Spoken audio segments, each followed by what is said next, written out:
It's a rectangle. So the area of a rectangle, you can think base times height or length times width. It doesn't really matter. So can you please, real quick, we'll find the area of this rectangle. It is 10 times 11.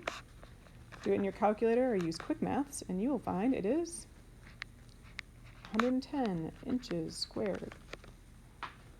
That's the area of the base. And then to find the volume of the pyramid, we say, okay, it's a little bit different than the prism. The prism is just the area of the base times the height, but obviously since it comes to a point, it would take 3 pyramids to make a prism.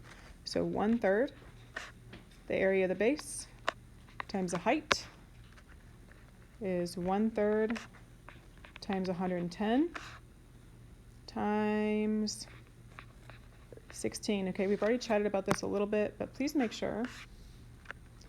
I would multiply these two first, and then in my calculator I would divide by 3, so without deleting things out. So can you go ahead and do that for me?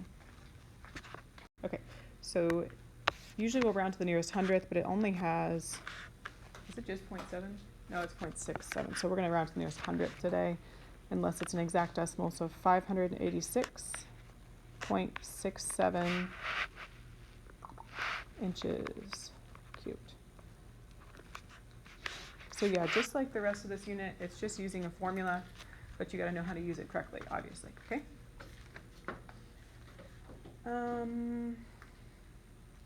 We're going to do one where you have to use some Pythagorean theorem.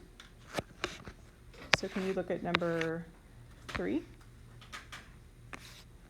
If you look at number 3, what it's given you is what you see here in this picture. It's given you the slant height.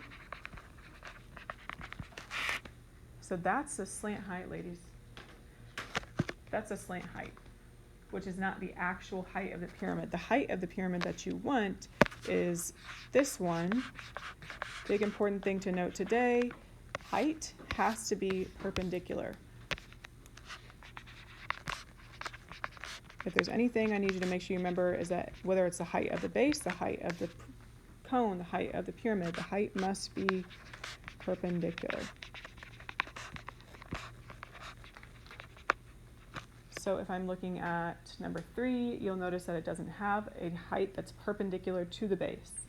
That's a slant height, which is not the actual height. You want the one that goes down the middle. And so you need this piece, which you don't have, okay? So we're going to draw a little triangle here. What you have for that guy, if you were to draw a right triangle and make one here, okay? So I'm looking at this right triangle. What's the bottom side there? This would be 7 because all the way across is 14, so halfway is only 7.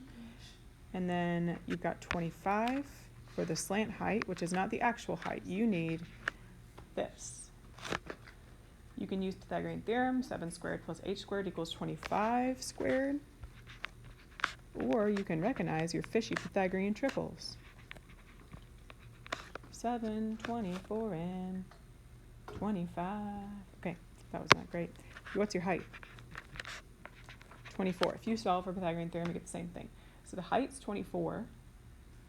So now if you go ahead and let's find the area of the base, and then let's find the height. Or sorry, find the area of the base, and then we'll find the volume. The area of the base is, ooh, it's a square this time, right? So is again just length times width for rectangle. So 14 squared, since it's 14 times 14, which is 196. And I'll use units so that you know this is the area squared. Now if we go to the volume is again 1/3 area of the base times the height.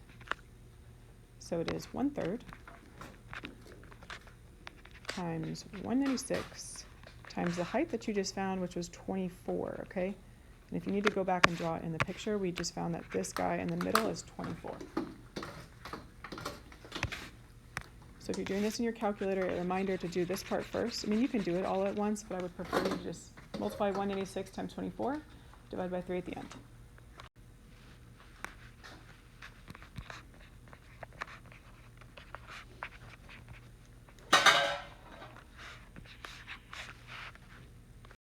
these are all cones. Again, you'll notice that the formula looks pretty similar, and that is for one reason only. Okay, if you have a cylinder, it's the area of the base times the height. So the area of the circle times the height. Here you see pretty much the exact same thing, except it's 1/3 of that. That's because if I were to take this cone and I pour it into a cylinder with the same base, same height, it would take 3 cones to fill up the cylinder, which I might show you with water later in class, I don't know. So this formula, you're not going to actually see me use it very often because you're going to see me write this, 1/3 times the area of the base times the height. Because the area of the base is a circle, it is always pi r squared. If you have any reference sheet anywhere, it doesn't actually list out this formula, it just does 1/3 area of the base times height.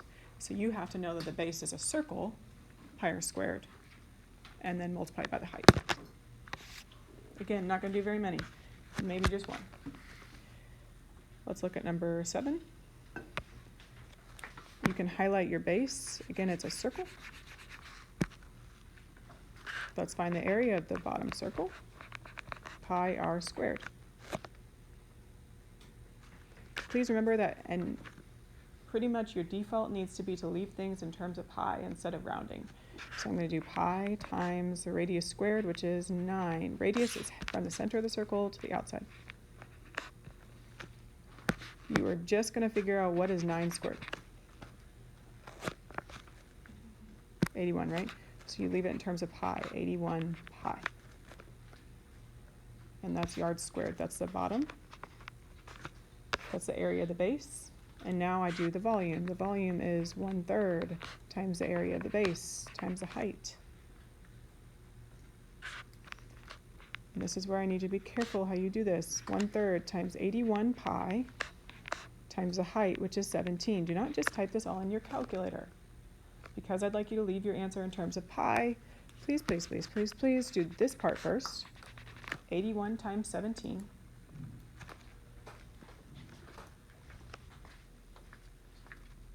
Which gets me, oh, I need to replace my batteries. Okay, 81 times 17. 1377, you got that? Okay, now take that number right away and divide it by 3, and you get 459.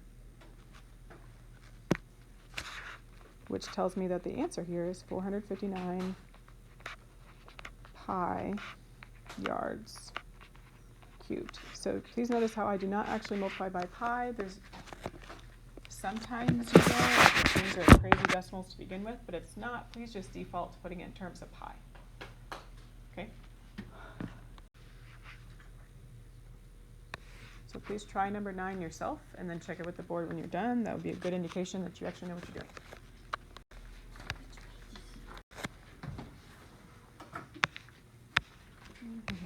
What is half of that? 13.5. So like, even though you have some decimals on this one, I would prefer you leave it in terms of pi because the decimals aren't going to be that crazy, okay?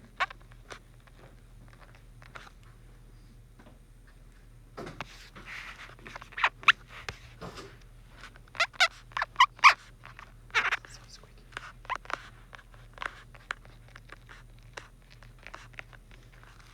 So you just square 13.5.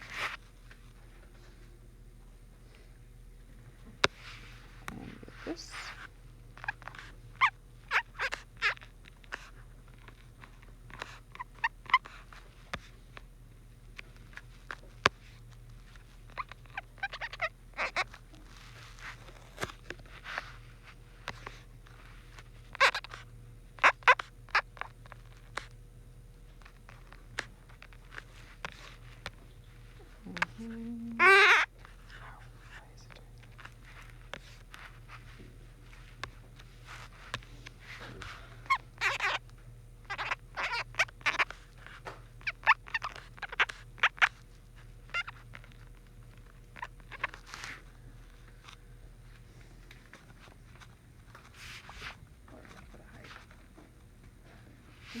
Exactly. Nice.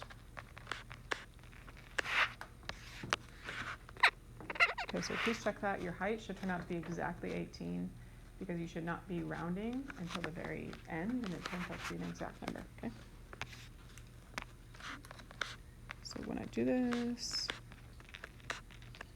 leaving it in terms of pi. Wait, is the base not 0.7? That's not the area of the base. That's just all the way across. Right, that's the diameter of the circle, so you need half of that, which is 13.5 for the radius. So you first got to do pi r squared. Yeah, I did. Wait, where'd you get 18 from? You have to solve for the height because you do not have it. Because 22.5 isn't the height. Use Pythagorean theorem. So I didn't show the work for it, so I'll let you do it, but you do the right half of the bottom, 13.5 squared, plus the height squared is equal to 22.5 squared. Let's see, I've got this. So please notice how, yes, you have a decimal, but it's like, it's a really nice decimal. It is 0.5, which is not so bad. So 0.5, 0.25, things like that. Really, anytime it's not a crazy decimal, you should leave it in terms of pi, okay? And just don't round until the very end, okay?